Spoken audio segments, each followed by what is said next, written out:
अस्सलामु अलैकुम वरहमतुल्लाहि वबरकातुह। उम्मीद करता हूँ आप खैर व आफियत से होंगे। आसान और मुख्तसर तजवीदुल कुरान कोर्स की अल्हम्दुलिल्लाह ये क्लास नंबर 27 है और आज की क्लास में ज़ायद अलिफ के बारे में पढ़ेंगे।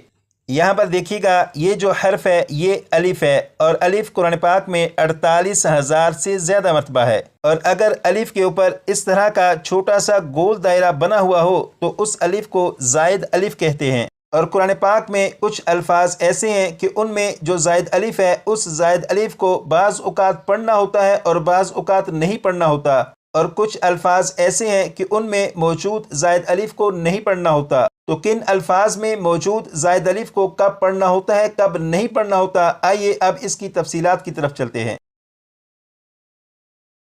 यहाँ पर देखिएगा, ये 6 अल्फाज हैं। इन 6 अल्फाज के आखिर में आप देखिए कि अलिफ है और अलिफ के ऊपर छोटा सा गोल दायरा बना हुआ है। ये गोल दायरा अलिफ के ऊपर है, तो जिस अलिफ के ऊपर ये गोल दायरा है वो अलिफ ज़ायद अलिफ है। तो इन 6 अल्फाज में मौजूद ज़ायद अलिफ को कब पढ़ना है, कब नहीं पढ़ना, इसके बारे में यहाँ पर लिखा हुआ है। तो यहाँ पर देखिएगा, लिखा है इन 6 अल्फाज पर जब वक्फ करेंगे तो इनके ज़ायद अलिफ को पढ़ेंगे। इसका मतलब यह है, इन 6 अल्फाज पर जब वक्फ करेंगे तो वक्फ की हालत में इनमें मौजूद ज़ायद अलिफ को पढ़ेंगे। जैसे इस लफ्ज़ को अगर वक्फ में पढ़ें तो ये इस तरह पढ़ा जाएगा, बिस्मिल्लाहिर्रहमानिर्रहीम, लाकिन्ना लाकिन्ना। अब यहाँ पर देखिएगा, लिखा है इन 6 अल्फाज पर जब वक्फ नहीं करेंगे तो इनके ज़ायद अलिफ को नहीं पढ़ेंगे। इसका मतलब यह है कि इन अल्फाज पर जब वक्फ नहीं करेंगे, यानी इन अल्फाज को आगे वाले अल्फाज के साथ जब मिलाकर पढ़ेंगे तो इनमें मौजूद ज़ायद अलिफ को नहीं पढ़ेंगे। जैसे यहाँ पर देखिएगा, ये जो लफ्ज़ है इस लफ्ज़ में यहाँ पर अलिफ के ऊपर छोटा सा गोल दायरा बना हुआ है। तो ये गोल दायरा जिस अलिफ के ऊपर है ये अलिफ ज़ायद अलिफ है। इस लफ्ज़ को जब वक्फ में पढ़ेंगे तो इसका ज़ायद अलिफ पढ़ा जाएगा, जैसे लाकिन्ना। लेकिन जब इस लफ्ज़ को बगैर वक्फ के पढ़ेंगे तो फिर इस ज़ायद अलिफ को नहीं पढ़ेंगे, जैसे लाकिन्ना हुवल्लाहु रब्बी।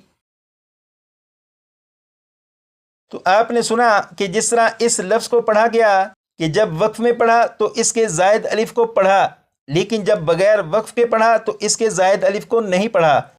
इसी तरह बकिया जो 5 अल्फाज हैं इनमें भी यही है कि जब वक्फ में पढ़ेंगे तो ज़ायद अलिफ को पढ़ेंगे, जब बगैर वक्फ के पढ़ेंगे तो ज़ायद अलिफ को नहीं पढ़ेंगे।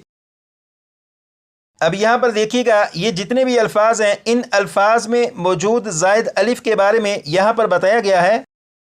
इन तमाम अल्फाज को चाहे वक्फ में पढ़ें या बग़ैर वक्फ के पढ़ें, इनके ज़ायद अलिफ को नहीं पढ़ेंगे। इसका मतलब यह है कि कुरान पाक को पढ़ते हुए जब आप इन अल्फाज में से किसी लफ्ज़ पर पहुँचें और आप उस लफ्ज़ पर वक्फ करें तब भी और बग़ैर वक्फ के पढ़ें तब भी इनमें मौजूद ज़ायद अलिफ को नहीं पढ़ेंगे। जैसे यहाँ पर आप देखें, ये अलिफ के ऊपर छोटा सा गोल दायरा बना हुआ है, तो ये अलिफ ज़ायद अलिफ है। तो यहाँ पर इसे इस तरह से नहीं पढ़ेंगे, अफा अफा, इस तरह नहीं पढ़ेंगे, बल्कि अफा अफा अफा इम्माता।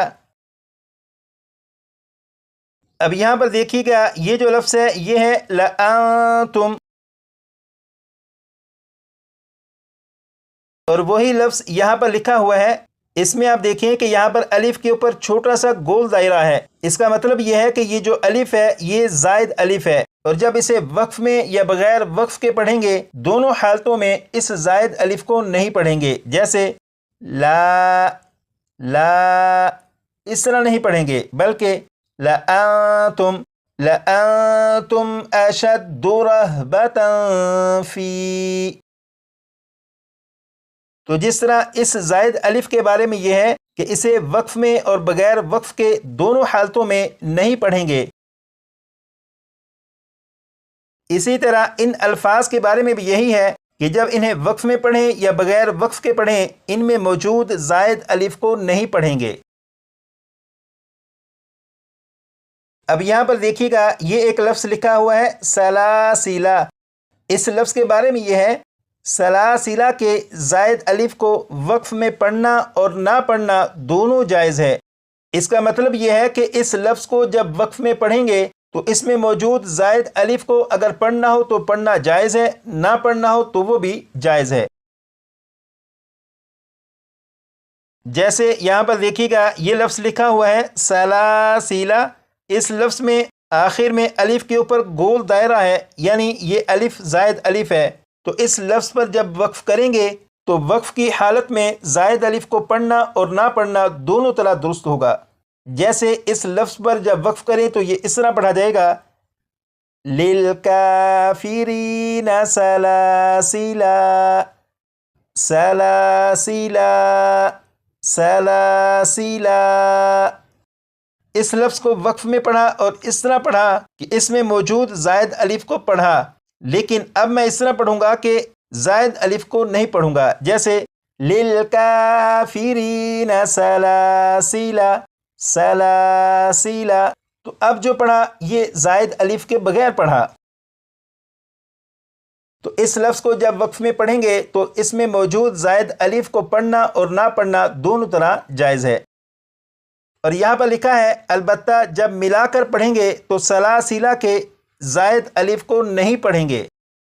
اس کا مطلب یہ ہے کہ اس لفظ کو جب بغیر وقف کے پڑھیں گے تو اس میں موجود زائد الف کو نہیں پڑھیں گے، جیسے لِلْكَافِرِينَ سَلَاسِلَ وَأَغْلَالًا وَسَعِيرًا۔ تو اس لفظ کو جب بغیر وقف کے پڑھا تو اس میں موجود زائد الف کو نہیں پڑھا۔